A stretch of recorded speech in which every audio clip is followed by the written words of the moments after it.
Hey guys, Jason here with a different sort of Duel Vlogs episode. As you can see from the title, I got my cards graded. It's not what you think though. I didn't send my cards to PSA. I think PSA is more for people who are into the investing side of things, which I am not super into. Rather, I'm actually friends with the owner of my local game store, and he recently launched a grading and encapsulation service, which is targeted more at collectors as opposed to investors. Now, one of the prime motivations for him launching this service is he believes every card has a story behind it, and he wants to help people preserve their collections, and I'm just a big supporter of that. I'll leave links to his channel and his store in the description. In case there are any Magic the Gathering fans watching this video, he does a lot of unboxings for those, so you might want to check those out. But to be honest, he's just a very passionate and cool person all around, so it would be cool if you visited his channel regardless. That's it for my long intro though. Let's check out my cards and the stories behind them. So let's start off with the big bad boy, Bulmeteous Steel Dragon, or known in Japan as Bulmeteous White Dragon. So as you can see here, the way he grades it is he gives a letter grade, and then he also breaks down how he's arrived at that score. So I was actually really surprised that this card got a high score. Obviously it's really old. I think I would have purchased this online back before it got crazy expensive, just because when I went to Japan last, I saw some of these in stores going for crazy amounts. And yeah, this is very exciting. He looks like we've gone with the English version of the Japanese translation, which is cool. Bulmeteous White Dragon, Invincible Soul. It's not Stompatrons. Super rare foil back from '03. So this card's nearly 20 years old. He was really impressed with the condition of this card. This card has very good alignment. Edges also pretty good. And yeah, so here's the back in case you guys want to check it out. There's a QR code which does work.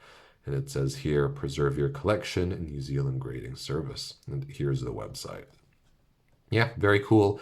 This is the first printing. I probably bought this from TCG Republic or eBay way back in the day.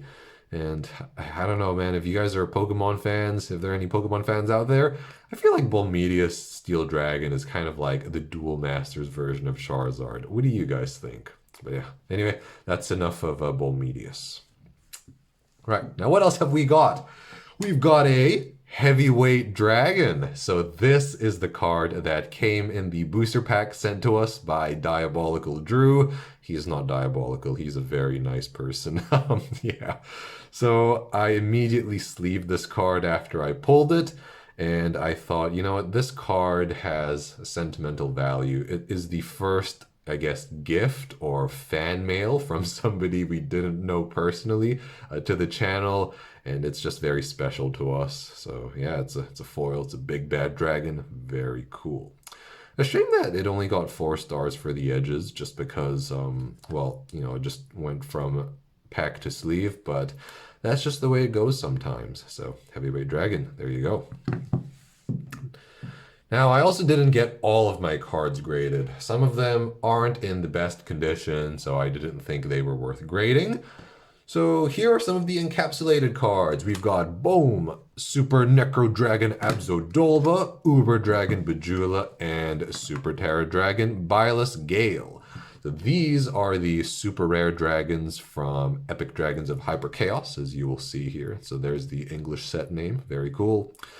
I remember other Jason, who sometimes comes on to the channel, he loves his dragons. So yeah, I remember after we quit the game, I'll rewind the clock. So back when we were in school, I think he had all of these cards, and when we stopped playing, I think he sold them, and then between then and now, I procured these.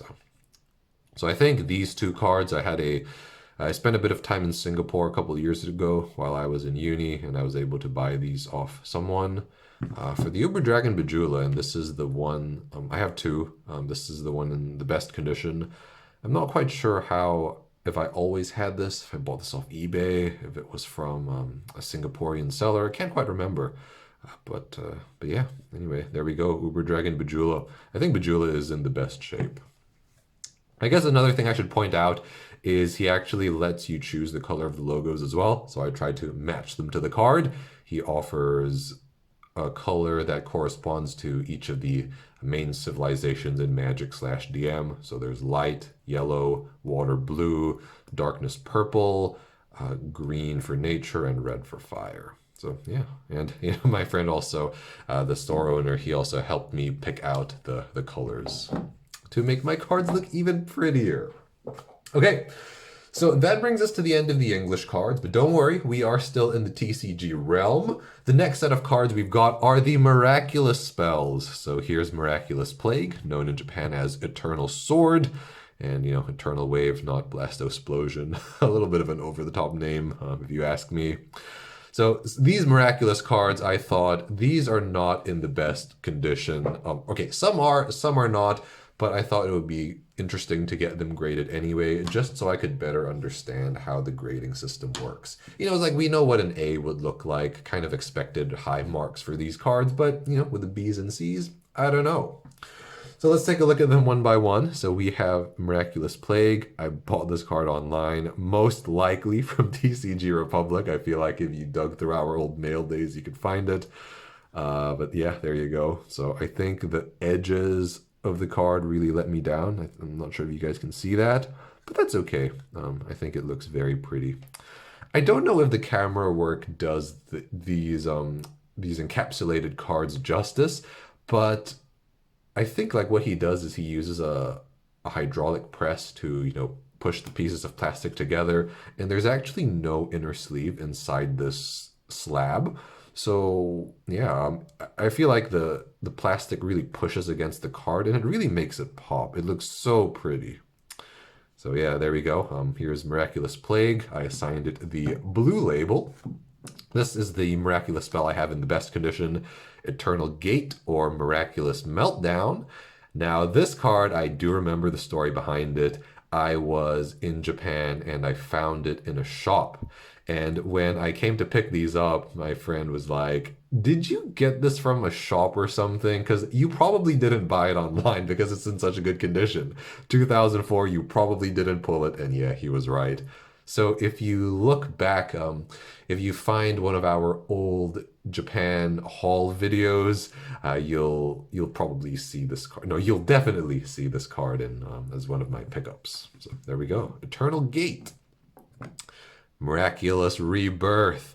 This card I was expecting to get higher marks, but I guess the back really let it down, as is often the case. Oh man, forgot how to use words. So here we go. Edges, yeah, pretty low there, but ooh, it's got pretty nice alignment. So so Miraculous Rebirth is called Eternal Sanctuary, and I assigned that the red label because, well, destruction is a very fire civ-esque effect. Yeah. Miraculous Truce. This is the last Miraculous spell I was able to procure, probably purchased from TCG Republic.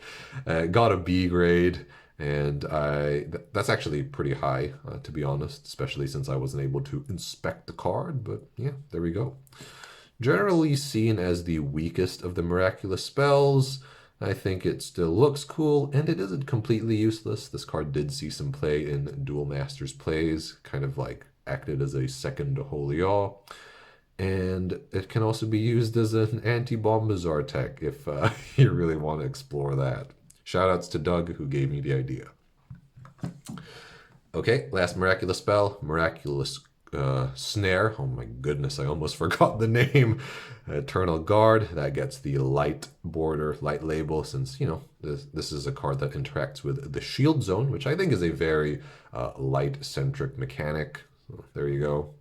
I bought this I think this came from a Japanese shopping service order from way back when. And yeah, there you go. Okay, but the fun is not over. We have a couple more slabs with some neat stories. So, TCG obviously forms a big part of the channel, but Duel Masters Plays is also a cornerstone of the channel. So I thought, you know what? I have enjoyed an era of Duel Masters Plays, the era that looks at the Phoenix Saga, I believe it was, from the OCG. So it should come as no surprise that I picked up the Galaxy Vortex evolutions from that era. So here we've got SAD, Supernova, Apollonius Dragarion, so SAD, from Dragonic Nova, super rare. I also got the original printings for all of the Galaxy Vortexes. And yeah, so let's just take a look at this guy. Looks very cool. I didn't get him graded. I wasn't too sure about how the marks would be. After the Eternal Spells, I kind of figured that the backs of the cards would let me down. So here we go. SAD. I'm not really a big fan of him in DM plays, but he definitely served a purpose in the ecosystem there. Who else have we got? We've got Neptune, or Supernova Neptune Shootrum. This guy he looks so pretty. Like the foil is so sparkly against the slab. Yeah, looks very nice. This guy is really interesting. This guy is the guy we call Tapu Fini, and I actually have my Tapu Fini GX card handy. So Tapu Storm GX, shuffle the opponent's active Pokemon and all cards attached to it into their deck. If your opponent has no benched Pokemon, this attack does nothing. Fair enough. But yeah, this guy, Neptune, shuffles all of his, oh my gosh, the name of the ability that escapes me. But, when you trigger his effect, he shuffles all of your opponent's creatures back into the deck, which is quite similar to Tapu Fini. That's why Andrew always calls him Tapu Fini. Funnily enough, I feel like Neptune was one of the weaker Galaxy Vortex evolutions in DM plays. He was still playable, but I think he was one of the weaker ones. And it's funny because I believe he was the only one who saw play during the Phoenix Saga era back in the early OCG days. Now, one of OCG fans, feel free to correct me if I'm wrong, but when I browse through the deck lists of that era, this is the only Galaxy Vortex that I ever see. Okay. Who else have we got? We've got Venus, so Supernova Venus, La Saint Mother. This is a very interesting card in terms of naming convention because we often call cards by their last names as far as the Galaxy Vortex go. We call Giga Blizzard when it's like Mercury Giga Blizzard, but we call Venus Venus. We don't call it La Saint Mother. So that's just an interesting observation I had. So yeah, Venus, as you guys know, great Mecha King evolution, sees a lot of play in that deck. Very straightforward deck, can be annoying to play against, but seems to always find a way to be relevant. But I don't really mind the deck, so that's it's whatever. Very cool card. So we've talked about Venus. Here is Venus's partner in crime, Supernova Mercury Giga Blizzard. So yeah, there's Giga Blizzard for you. I think one of the major changes that these Galaxy Vortex evolutions received was they got sympathy. I think like most of their effects were the same or very similar to the OCG versions, but sympathy was a big difference maker there.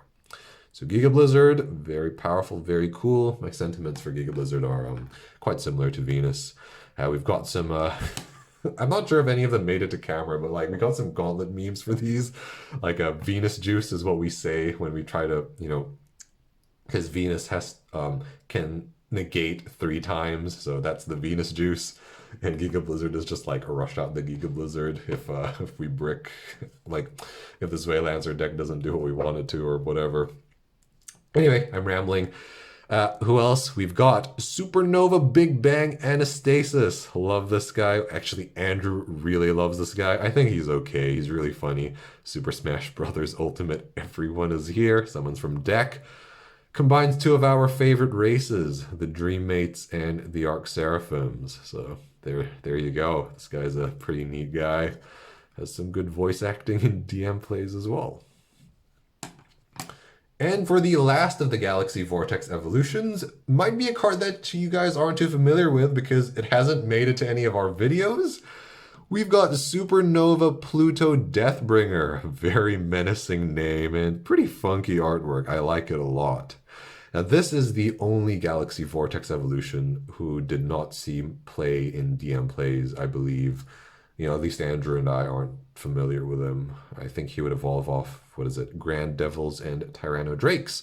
Yeah, this guy is, I don't know, not very good. I think it's like you can remove a creature from underneath him when he attacks to kill an opposing creature, something to that effect.